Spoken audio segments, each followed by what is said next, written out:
प्रश्न आता और सरकार ने जो लोकसभा में बजट आया था उसको लेकर के सत्ता में बैठे लोगों ने केंद्र की सरकार की पीठ बहुत थपथपाई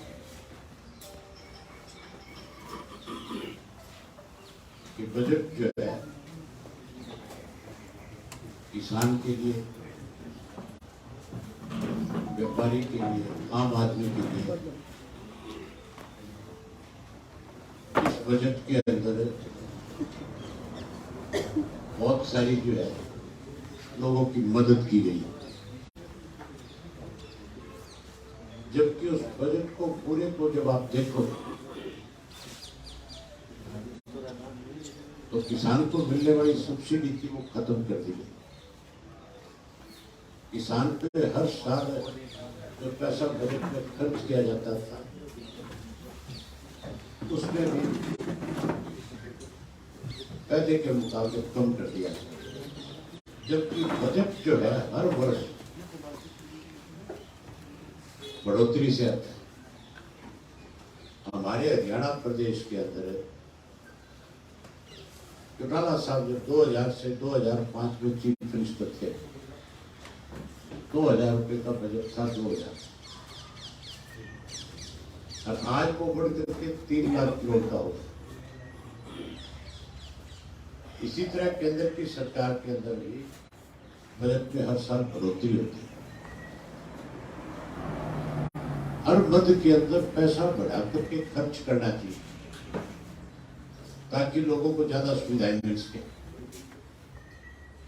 बजाय बढ़ा करके पैसा देने के। जो पैसा बजट में रखा जाता है उसको खर्च करने की बजाय केवल कागजों में दर्शाया जाता है और उस पैसे को जो है ठेकेदार और अधिकारियों के साथ मिलकर के सत्ता में बैठे लोग जो खाने का काम करेंगे। हमारे हरियाणा प्रदेश में तो विशेष रूप से जब से भाजपा की सरकार बढ़ी, कर्जा बढ़ा है और विकास के काम जो है उन पे अंकुश लगे। यहाँ बड़े बड़े घोटाले हुए, इसके लिए हमारी पार्टी ने एक फैसला लिया कि हम पूरे प्रदेश के लोगों के बीच में जाएंगे, लोगों के बीच में जाकर के इस 8 वर्ष में और कांग्रेस के पिछले 10 वर्ष प्रदेश के हालात किस किस्म के रहे उनके बारे में खुल करके लोगों से चर्चा करेंगे, लोगों को खुल करके बताएंगे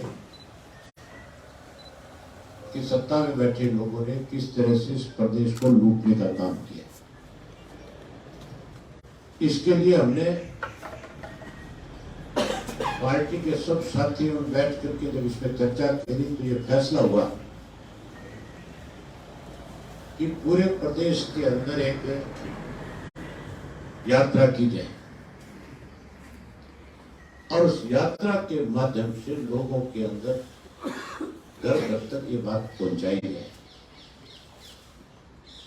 चौधरी देवीलाल ने इस हरियाणा प्रदेश को जब अलग प्रदेश बनाया था तो उनका मकसद क्या था? वो इस प्रदेश को कहाँ ले जाना चाहते थे, कहाँ पहुंचाना चाहते थे। उन्होंने सत्ता में रहते हुए प्रदेश में आम लोगों के लिए किस तरह के निर्णय लिए, फैसले किए, उन्होंने सत्ता में रहते हुए क्या क्या सुविधाएं प्रदान करी, या उनकी नीतियों की जब सरकार बड़ी चौधरी ओम प्रकाश चौटाला जी के नेतृत्व में, तो उन्होंने अपने कार्यकाल के दौरान लोगों को किस तरह से राजनीतिक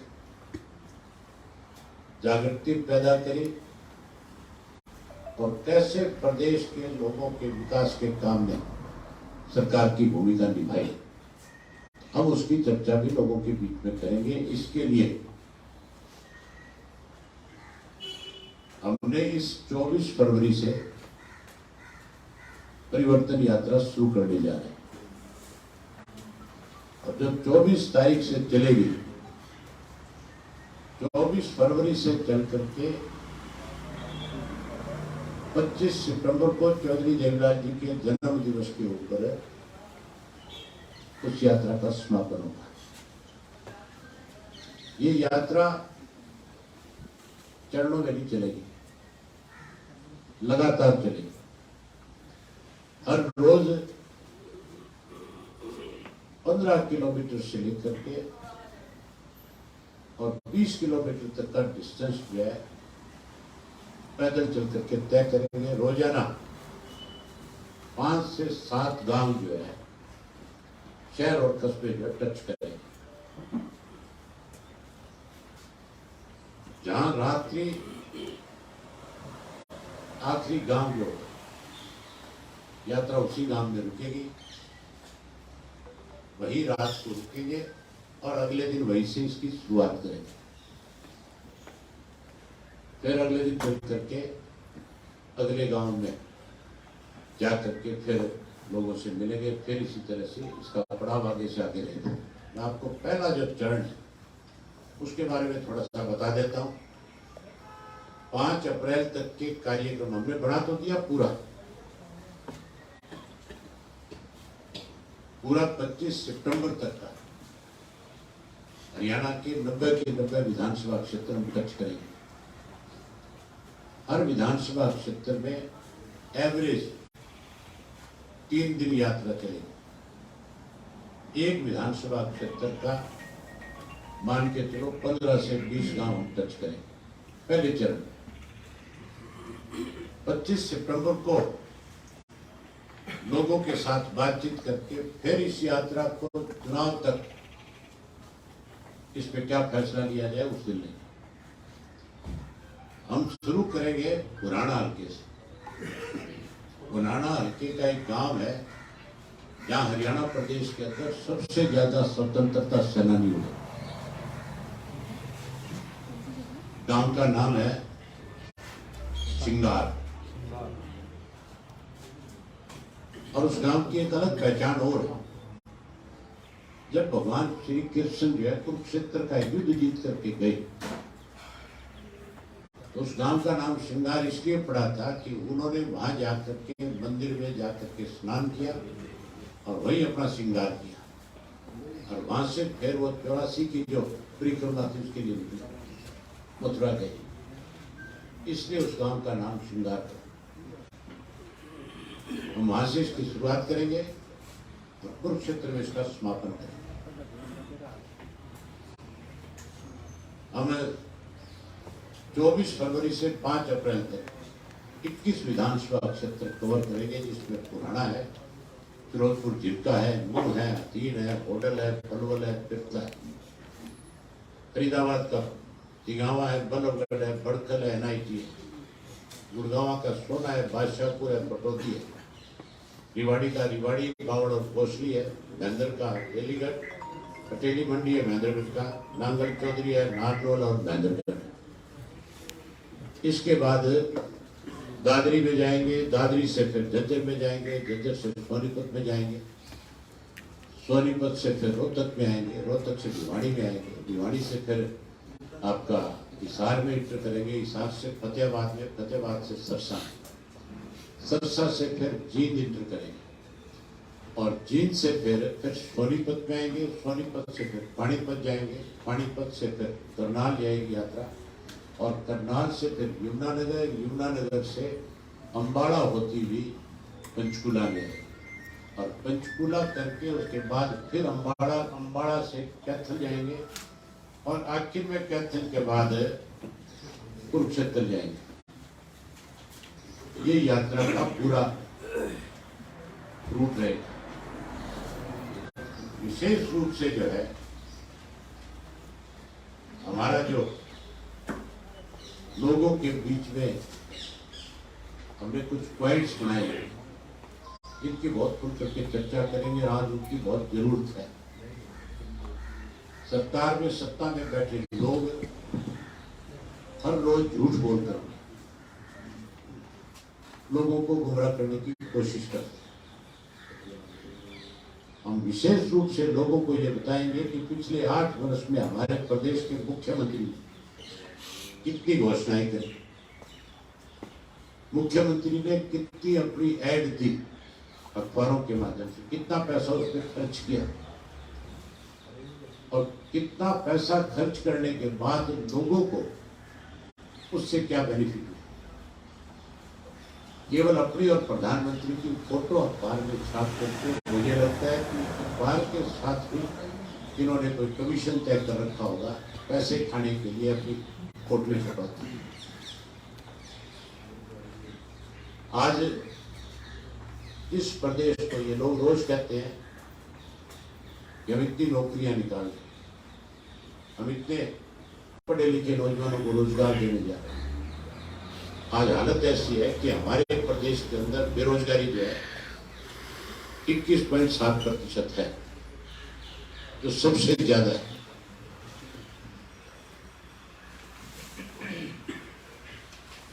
कल के ही अखबारों में छपा, उससे पहले भी छपा, इनकी अपनी एक एजेंसी केंद्र की ने रिपोर्ट जारी करी लॉ एंड ऑर्डर के ऊपर। आप लोगों ने पुस्तक देखी होगी सबने। लॉ एंड ऑर्डर के मामले में अगर किसी प्रदेश का लॉ एंड ऑर्डर अच्छा नहीं होगा तो फिर मान के चलो कोई इंडस्ट्री नहीं आएगी, कोई नया इंस्टीट्यूट नहीं आएगा,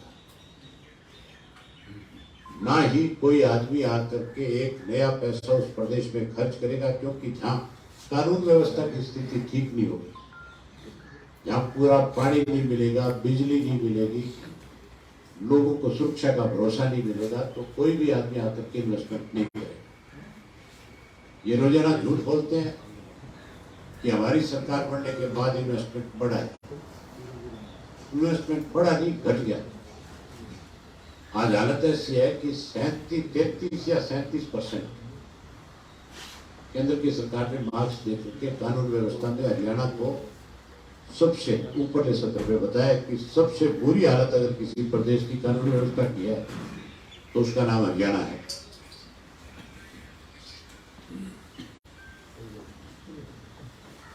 हमारे वक्त के अंदर जब चौटाला साहब चीफ मिनिस्टर थे,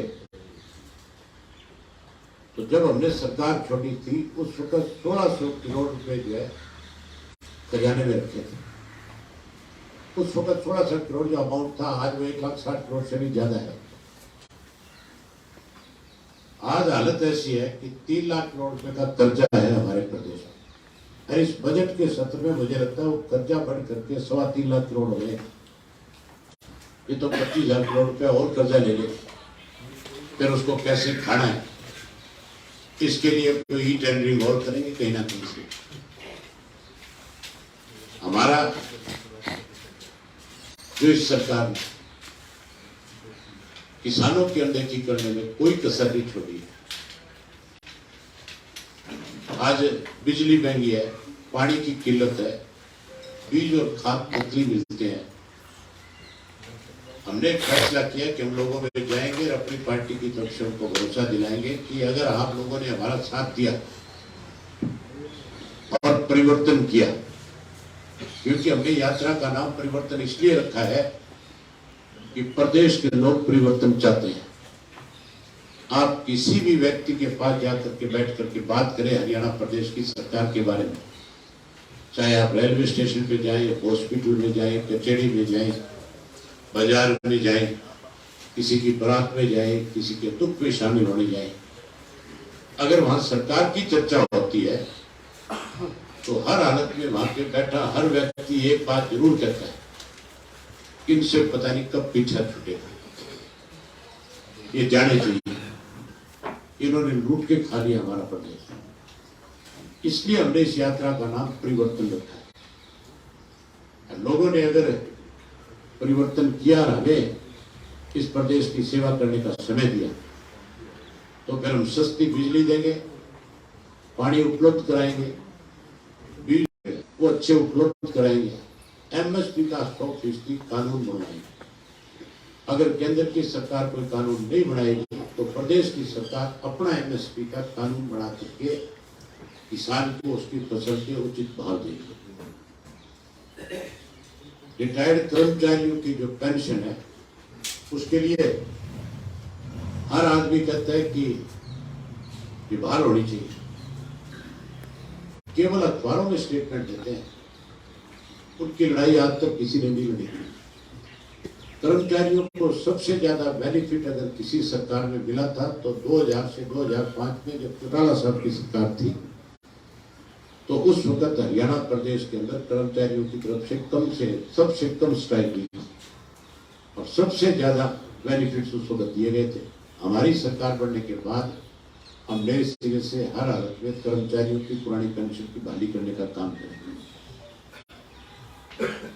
आज मजदूरी जो है 200 दिन की है नरेगा की, और वो भी पिछले 2 वर्ष में चुनाव ना करा के इस सरकार में बैठे लोग, जो आज मुख्यमंत्री कहता है कि मैं पंचायती राज संस्थाओं को ज्यादा सुदृढ़ बनाना चाहता हूँ, ज्यादा से ज्यादा पंचायतों को जो है अधिकार देना चाहता हूँ।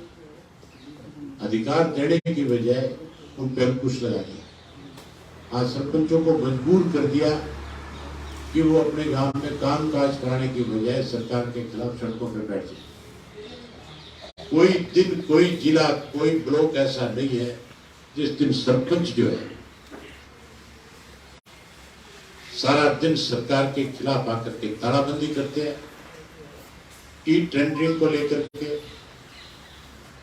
और जो कानून बना दिया राइट टू रिकॉल का। हैरानी की बात है, मंत्री जाकर के कहता है गांव में कि मेरी मीटिंग में सुना आज गांव में और सरपंच मेरा वेलकम करने नहीं आया। मैं उस सरपंच को जो है सस्पेंड कर दूंगा, मैं उस सरपंच के खिलाफ राइट टू रिकॉल के तहत उसको हटाने का काम करूंगा। मंत्री को बेचारे को पता ही नहीं है कि सरपंच जो है तेरे वोट से थोड़ा ही बने, गांव के लोगों ने अपना नुमाइंदा चुना है, वो किसी लुटेरे के फंक्शन में क्यों जाएगा? वो कोई ऐसे फैसले करने वाले व्यक्ति का वेलकम क्यों करेगा जिसकी वजह से इन चुने हुए प्रतिनिधियों को नुकसान हो रहा है? आज उन पर कुछ लगाया जा रहा है। हमारी सरकार बनने के बाद ये जो 200 दिन का मजदूरों का जो इन्होंने कर रखा है, जो ये खा जाते हैं पैसा सारा, हम उसको 200 दिन की बजाय 365 दिन करेंगे। ये सारी बातें जो है मैं आपसे जो शेयर कर रहा हूँ, ये एक एक बात मैं इन 90 के 90 विधानसभा क्षेत्र में 4200 किलोमीटर की इस यात्रा के दौरान 2000 से ज्यादा गांव, शहर और कस्बों में जाकर के आम आदमी के साथ बैठ करके उन लोगों में इस बात का विश्वास पैदा करूंगा कि जैसे चौधरी ओम प्रकाश चौटाला और चौधरी देवलाल के वक्त में आप लोगों को हर तरह की सुविधा मिलती थी, हम नए सिरे से उन्हीं की नीतियों को आगे बढ़ाएंगे और पहले से ज्यादा सुविधाएं आपको प्रदान करके इस हरियाणा को अग्रणीय प्रदेश बनाने का काम करें। खास करके युवा पीढ़ी और महिलाएं जो आज निराश हैं, हम युवाओं को इस बात का भरोसा 100% देंगे कि युवा को हर हालत के अंदर, पढ़े लिखे युवा को हम रोजगार उपलब्ध कराएंगे, हर घर से एक को सरकारी नौकरी देंगे। जो कोई नौकरी से वंचित रह जाएगा या जो कोई रोजगार नहीं ले पाएगा, हम उसको 21,000 रुपये बेरोजगारी भत्ता दे करके उसका मान सम्मान बढ़ाएंगे ताकि वो आगे अपना कारोबार कर सके। सस्ते ब्याज पे उन युवाओं को सरकार की तरफ से लोन उपलब्ध करवाए। जिन लोगों को सरकार ने बड़े इंडस्ट्रीज को सब्सिडी देकर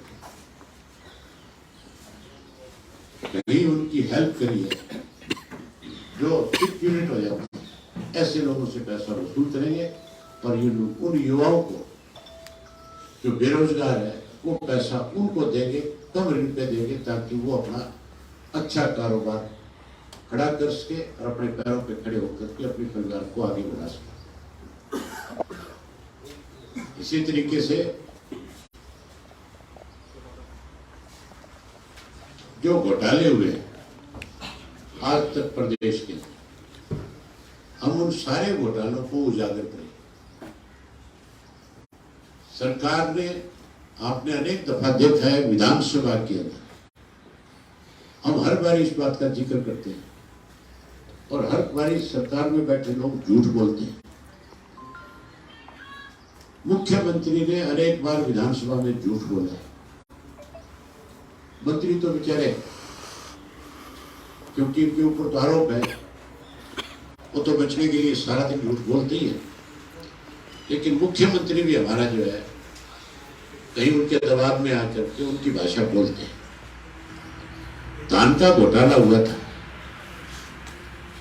इनकी नई सरकार बनी थी, हमने धान घोटाले को उजागर किया था। आज हरियाणा प्रदेश का सबसे बड़ा अगर घोटाला है तो धान का घोटाला है। आज भी 200 रुपए नमी के नाम के ऊपर धान की खरीद पे लुटेरे लूट रहे हैं। मैंने मुख्यमंत्री से यह पूछा था कि आप हमें सिर्फ ये बता दो कि जो 200 रुपए से 250 रुपए आप नमी के नाम का लेते हो, वो किसके खाते में जा रहा है? सरकार के खाते में आया, मिल मालिक के खाते में गया है, या जो एजेंसी उसकी खरीद करती है उसके खाते में गया है, या किस एजेंसी के पास जा रहा है, या सरकार में बैठे लोग बांट के खा रहे हैं इसको? तो मुख्यमंत्री ये कहता था कि ऐसा कुछ नहीं है। और मुख्यमंत्री ने मेरे से कहा, भूपेंद्र हुड्डा जी से कहा था कि आप दोनों जाकर के पता कर लो, अगर कहीं ऐसा है तो उसकी इंक्वायरी करा दूंगा। मैं अम्बाड़ा की मंडी में गया था, पत्रकार साथियों को साथ ले गया था, उनके सामने सैकड़ों लोगों ने ये बात कही थी कि हमारे से नमी के नाम के ऊपर पैसा लिया जा रहा है। और मैंने वो रिपोर्ट मुख्यमंत्री को दी थी। आज तक कोई इंक्वायरी नहीं है। ये बहुत बड़ा घोटाला है। आज से नहीं, पिछले 8 वर्ष से चल रहा है। 8 वर्ष से किसान की जेब से पैसा निकाल करके ये लुटेरे खा रहे हैं। उसके बाद गेहूं और सरसों की खरीद में भी, और चने की जो तुलाई हुई थी उसमें भी घोटाला हुआ था। इसी तरह आपके लॉकडाउन के दौरान शराब का घोटाला हुआ, रजिस्ट्रियों का घोटाला हुआ, ट्रांसपोर्ट जो है उसमें घोटाला किया, किलोमीटर स्कीम के अंदर इन्होंने घोटाले किए, छात्रवृत्ति जो थी गरीब बच्चों को जो दी जाती है उसमें घोटाले हुए। आज तक किसी एक भी घोटाले की जांच नहीं है। फसल बीमा योजना के प्रीमियम में इन्होंने घोटाला किया, सरकारी नौकरियों में भर्ती के नाम पे पैसा लिया, आयुष्मान भारत योजना में घोटाला किया, प्रधानमंत्री आवास योजना में इन्होंने घोटाला किया, अम्बाड़ा में अंतर्राष्ट्रीय फुटबॉल स्टेडियम में 40 करोड़ रुपए का घोटाला हुआ, जिसके ऊपर अनिल विज से भी हमने पूछा था, लेकिन मैदान छोड़ के भाग गया विधानसभा में कि तेरे को इस बात की जवाबदेही ना हो। अनिल विज ने खुद ये बात मानी, उसकी खुद की स्टेटमेंट थी कि इसमें घोटाला हुआ है, लेकिन आज तक उसके ऊपर कोई कार्रवाई नहीं। इसी तरह अम्बाड़ा में होम्योपैथिक मेडिकल कॉलेज की नींव प्रति करोड़ों रुपए का घोटाला हो गया। हरियाणा राज्य फार्मेसी ये काउंसिल है, इसमें भी घोटाला किया। हरियाणा बिजली वितरण निगम में 50 करोड़ रुपए का घोटाला हुआ, उसकी जांच हुई, आज तक रिपोर्ट सार्वजनिक नहीं हुई। दक्षिण हरियाणा बिजली वितरण निगम है, इसमें रिटायर्ड फौजी अन्य कर्मचारियों के पीएफ जो था उसमें 6 करोड़ 31 लाख रुपए का घोटाला किया। घोटाला उजागर हो गया, लेकिन किसने किया उनके खिलाफ आज तक कोई कार्रवाई नहीं। पंचायत के चुनाव में 2 वर्ष तक देरी करी, और इस 2 वर्ष के दौरान जो पैसा पंचायती डिपार्टमेंट से पंचायतों के लिए खर्च होने के लिए गया, एक भी किसी गांव के अंदर एक नया पैसा इन्होंने खर्च नहीं किया। वीडियो के साथ मिलकर के सत्ता में बैठे लोगों ने फर्जी बिल बनाए, और फर्जी बिल बना करके उस पंचायत के पैसे को भी इन्होंने खाया। इसीलिए आज इन्होंने ई टेंडरिंग शुरू करी है, ताकि उन्हीं लोगों के साथ मिलकर के फिर फर्जी बिल बना करके और फिर उस पैसे को खाया जाए। नगर निगम और नगर परिषदों ने तो सारी सीमाएं लाद दी। आपने सब ने देखा, फरीदाबाद में, गुड़गांव में, भिवाड़ी में हजारों हजारों करोड़ रुपए के घोटाले, करनाल में हुआ, अम्बाड़ा में हुआ। कोई शहर ऐसा नहीं है जिसके अंदर नगर पालिकाओं में, नगर परिषद में घोटाले ना हो। सरसा में तो रिश्वत देते हुए पकड़ लिया, जिसको पकड़ा उसके खिलाफ सरकार ने कार्रवाई करने के बजाय जिसने पकड़वाया उसके खिलाफ पर्चा दर्ज कर दिया। ये राज बेईमानों का है नहीं है। रोहतक में हुआ, कोई शहर नहीं बचा हुआ, एक भी शहर नहीं बचा। पंचकुला तो मेरी ख्याल चौक बनाने में खा गए होंगे मुझे इसका पंचकुला का तो मुझे लगता है मुझे किसी ना किसी दिन बैठ करके सारी बात पंचकुला में पता करके आके बतानी पड़ेगी। यहाँ तो बहुत बड़े बड़े चोर बैठे हैं जिन्होंने बहुत कुछ खाया, बहुत कुछ पहले खा लिया। सारी बात बतानी पड़ेगी।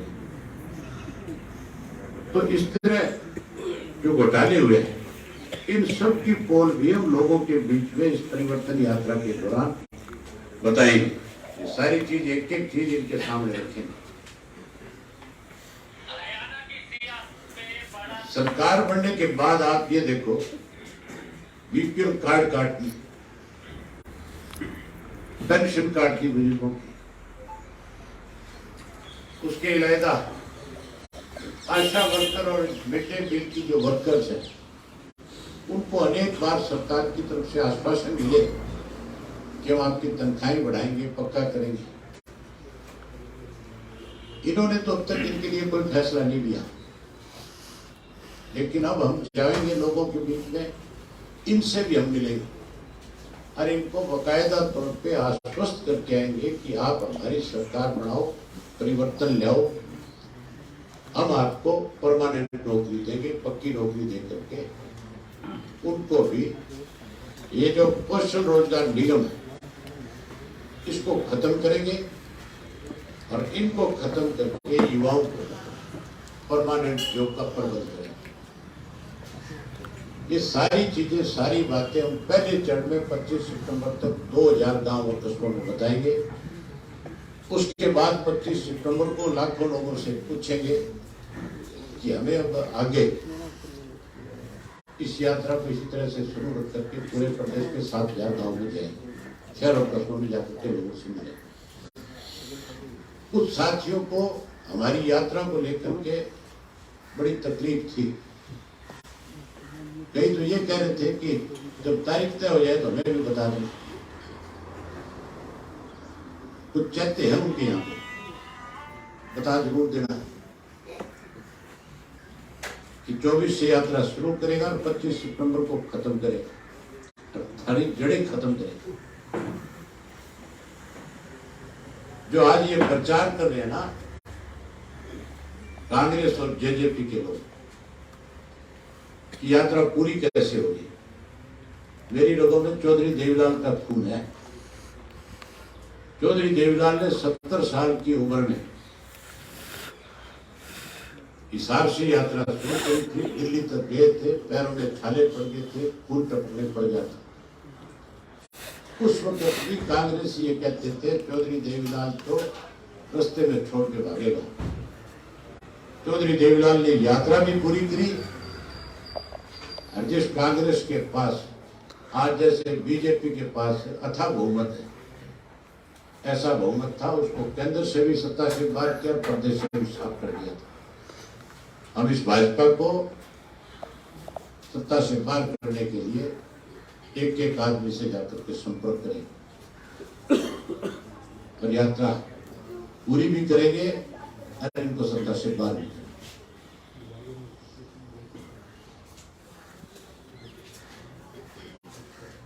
कोई और आपके कोई सवाल करना हो तो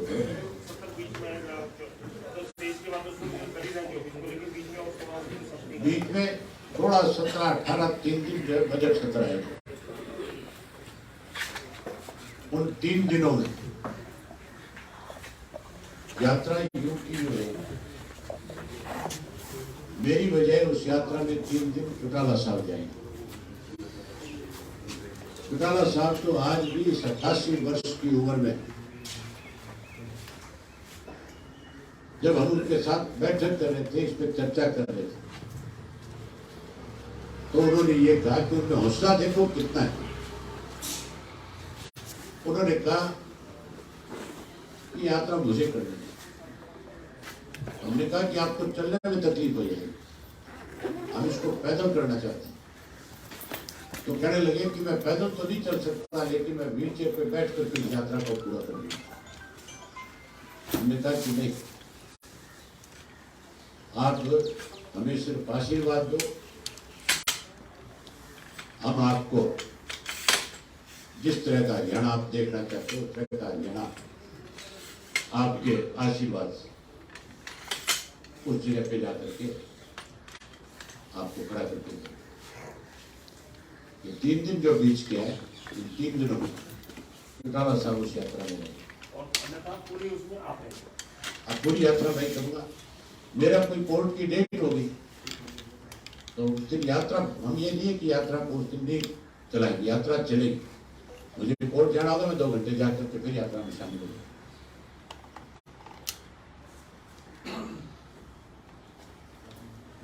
जिन लोगों को ये गलतफहमी है कि मुझे चलने में दिक्कत आएगी, उनको बता दियो 20 किलोमीटर चलता हूँ रोज। अगर कोई गलतफहमी हो तो सुबह 6 बजे लेक पे आ जाए मेरे साथ, पता लग जाए।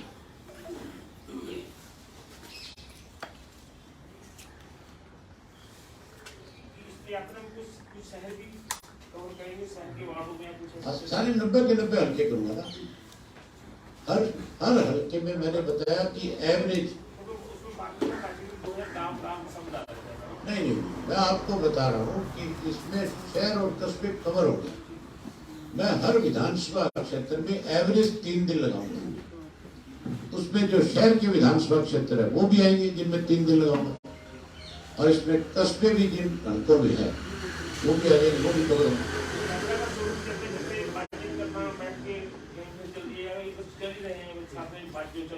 हर जगह, हर गांव में, कस्बे में, शहर में, जहां कहीं 20, 30, 50, 100, 200 जितने लोग मुझे मिलेंगे, मैं उन लोगों के साथ बाकायदा तौर पे चर्चा करूंगा, उनके साथ बातचीत करूंगा, बातचीत करके फिर अगले पड़ाव पे। तो ये आम लोगों से ही मुलाकात होगी क्या?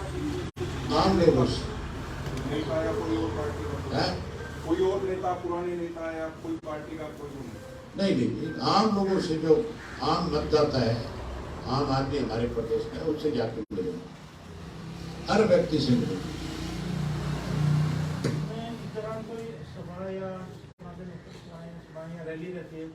जिस गांव में रात्रि पड़ाव करूंगा उस गांव के लोगों के साथ संवाद करूंगा।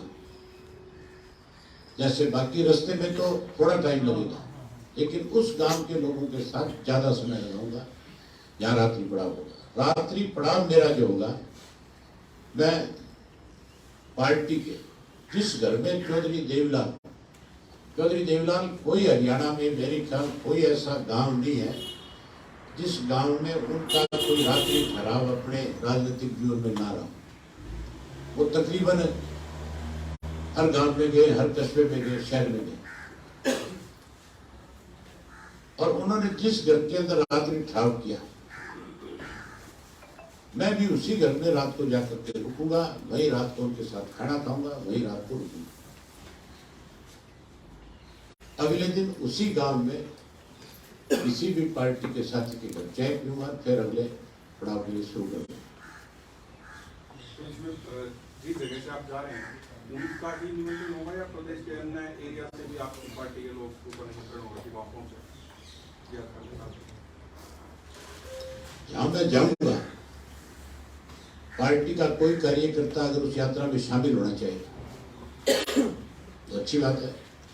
वो भी वहां जाकर के कोई नई चीज सीखेगा, वो जाकर के उसका प्रचार करेगा, जाकर के बताएगा। आप सबको निमंत्रण है, 24 तारीख को जब मैं यात्रा शुरू करूंगा, आप आओ सिंगार गांव में सुबह 10 बजे।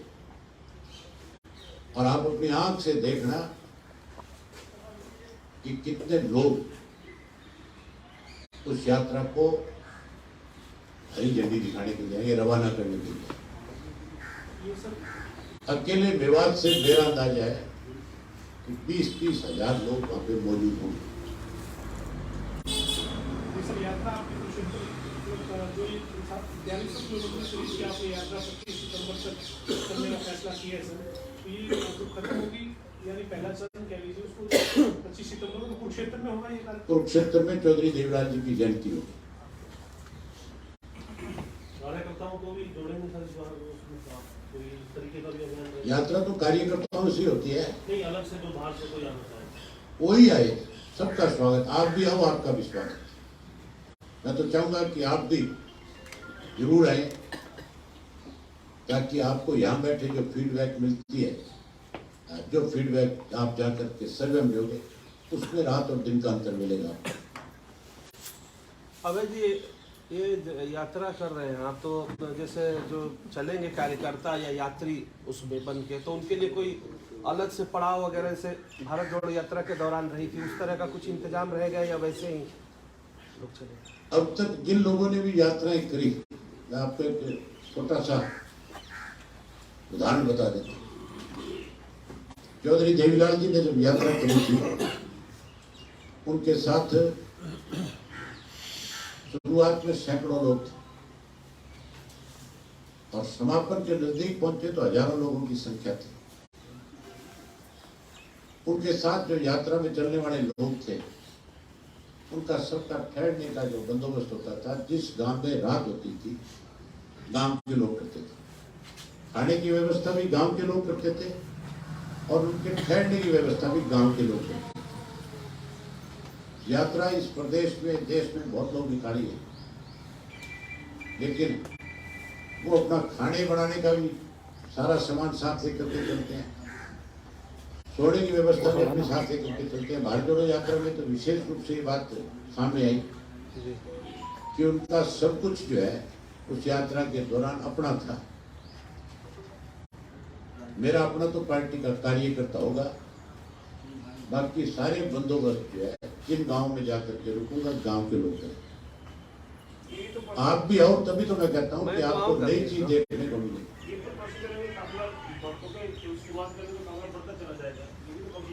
हाँ बढ़ेगा, लेकिन चौधरी देवलाल की इतनी बड़ी पहचान है इस प्रदेश में कि मेरे साथ अगर हजारों लोग भी हो जाएंगे तो उनको भी कहीं ठहरने में, खाने में कोई प्रॉब्लम नहीं आ सकती।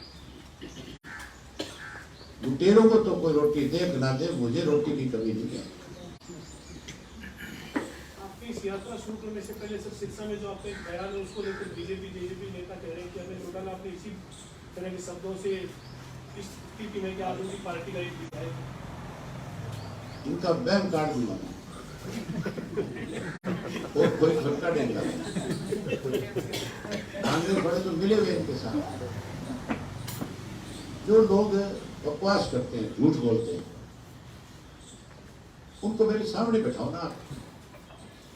मेरी पीठ के पीछे वो तुम्हें बुला करके क्या कहते हैं,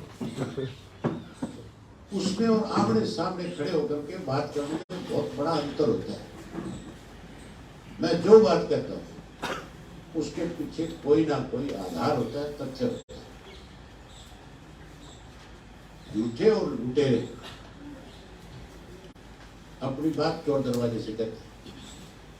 अगर उनमें हिम्मत है तो मेरी पीठ के पीछे मेरी बुराई करने की बजाय सामने आए। अब लोग इनको समझ चुके हैं, जान चुके हैं। इनको बहुत तकलीफ है दोनों को इस यात्रा से, इनको भी नहीं, कांग्रेस को भी, सबको दिक्कत है इस बात की। मुझे सिर्फ आपका सहयोग चाहिए, बाकी लोग अपने आप उनकी तसल्ली कराना। आप सहयोग करना मुझसे, नगर निगम के जो और चुनाव आप भी सहयोग मेरा सिर्फ जो सही है वो करना। इस बीच सर नगर निगम की जो चुनाव की तैयारी बाकी पार्टियां कर रही है, आपकी पार्टी की क्या रणनीति है? हम परिवर्तन करेंगे, हम नगर पालिका, नगर परिषद का चुनाव नहीं करेंगे। नगर निगम का सर फरीदाबाद गुड़ हमने बता दिया आपको कि हम अपने परिवर्तन यात्रा में किसी किस्म का कोई खलल ना पड़े, इसके लिए हमारा आपस में बैठ करके फैसला हुआ कि हम जिस मकसद से आगे बढ़ेंगे हम उसी को लेकर के लोगों को बीच में जाएंगे। आज सर जो पार्टी का जो ग्राफ है और जो ये यात्रा का जब समापन ये सिंबल पे लड़ेंगे, बीजेपी, जेजेपी, कांग्रेस, इनका दिवालिया पिट जाएगा। जो अच्छे इंडिपेंडेंट कैंडिडेट्स होंगे, जो कोई हमारे से समर्थन मांगने आएगा, हम उसका सहयोग देंगे। इनकी रांद काटने के लिए हम अच्छे लोगों को समर्थन देंगे। सर पार्टी के ग्राफ को कहाँ देखते हैं यात्रा के समापन में? आप एक लक्ष्य लेकर के चल रहे हैं, जब 25 सितंबर को पार्टी को किस तरीके से देखेंगे? जींद में रैली करी थी तब क्या था? आप जैसे साथियों को ये लुटेरे जो है रोज कहा करते थे इनका दिवालिया पिट जाएगा। उसकी आम आदमी की जुबान पे क्या चर्चा थी? फतेहाबाद के अंदर बारिश आ गई थी, 3 दिन मौसम खराब रहा था, हमारे खिलाफ प्रचार शुरू कर दिया गया था कि रैली होगी नहीं, स्थगित हो जाएगी। अनेक तरह के भ्रम पैदा किए गए थे, लाखों लोग आए नहीं है। कुरुक्षेत्र के अंदर जिस मैदान में हम रैली करेंगे वो छोटा पड़ जाएगा, आपको जरूर बुलाएंगे उसको, उनको भी बुलाएंगे जिनके गलत फहमी है, उनको भी कहेंगे आ जाओ, देख जाओ, गेड़ा काट के चारों तरफ। स्टेज में तो लोग चढ़ के मारेंगे जूते। सर किस संदेश स्लोगन के साथ यात्रा शुरू की? कोई स्लोगन होगा? परिवर्तन। आप भी रोज सुबह उठ करके एक मैसेज करोगे परिवर्तन, ठीक है? ब्लॉग खोल किसी को भी करोगे उसमें लिखोगे परिवर्तन। मैं देखूंगा, चेक करूंगा, करोगे कुछ। मेरा ब्लॉग खोल देना करूंगा। ये अपने इसके ऊपर जो हमारा रूट है कि कहाँ से चलेगी, कैसे कैसे जाएगी यात्रा, वो आपको थोड़ा सा जो हमने तैयार किया वो दिखा देंगे। बाकी सारा तैयार करके आपको उसके लिंक भेज देंगे। एक बार दिखा दे भाई तू इसको। सतीश 24 से जहाँ से शुरुआत करेंगे 5 तारीख तक का पूरा इसमें दिया हुआ है। हमने किलोमीटर भी इसमें दे रखा है कि कितने कितने किलोमीटर रोजाना हम चलेंगे।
चीज रह गई थी, आपने जिक्र किया था कि बीजेपी और जेजेपी वाले कह रहे थे कि अवैध सिंह अकेला है। उन बीजेपी वालों से पूछना कि तुम्हारे 2 मेंबर पार्लियामेंट होते थे हाउस में 90 के, आज सत्ता में है नहीं है। किसी भी राज्य में सरकार नहीं होती थी, आज कई राज्यों में सरकार है, लीडर एक ही होता है। उनको ये बता देना चौधरी देवीलाल ने उनके साथ जितने भी एमएलए थे सारे भाग्य थे, वजरलाल खरीद ले गया था, और उन्होंने प्रदेश में और देश में दोनों में सत्ता का परिवर्तन किया था। इन लोगों ने मेरे कुछ साथियों को लालच दे करके अपनी ताकत बढ़ाने की कोशिश करी थी। उनको ये जरूर बताना कि मैं दोबारा फिर 2024 में इनको सत्ता से पार करूंगा और इंडियन नेशनल लोकदल पार्टी की सरकार प्रदेश में बनाऊंगा। परमात्मा इनको उम्र दे, ये जिंदा रहे। आपके माध्यम से फिर आपको भेजूंगा पूछने के लिए कि जाओ बता के आओ क्या वैसे अकेला है या प्रदेश उसके साथ बढ़े। फैमिली आईडी का मुद्दा भी चल रहा है। कल आम आदमी पार्टी प्रेस कॉन्फ्रेंस पर कहा कि जो गलतियां ठीक की जा रही है। फैमिली आईडी के लिए एक बता देता हूँ, सबसे बड़ी दिक्कत फैमिली आईडी में खड़े आदमी की आती है। जिसके फैमिली है ही उसकी आईडी कैसे बने। मनोहर लाल खट्टर से पूछ जाकर के तेरी फैमिली आईडी है, फिर से पूछ तेरी फैमिली आईडी है। इस तरह से प्रदेश के लोगों को परेशान करने के लिए इन्होंने अलग अलग तरह की आईडी बना दी। हमारी आईडी आधार कार्ड है, अगर हमारा आधार कार्ड बन गया तो हमारी आईडी अपने आप बन गई। ये रोजाना लोगों को गुमराह करने के लिए इस तरह की आईडी बना करके परेशान करते हैं। फैमिली आईडी के नाम पे बुढ़ापा पेंशन कार्ड, पीले कार्ड काट दिए। उनसे पूछो कि फैमिली आईडी तो जिनकी फैमिली उनकी बढ़ेगी, आपका क्या बढ़ेगा आप बता दें दोनों। मैं पूछूंगा विधानसभा में तो सारे में भी है तो है उसकी फैमिली आईडी नहीं हो गया।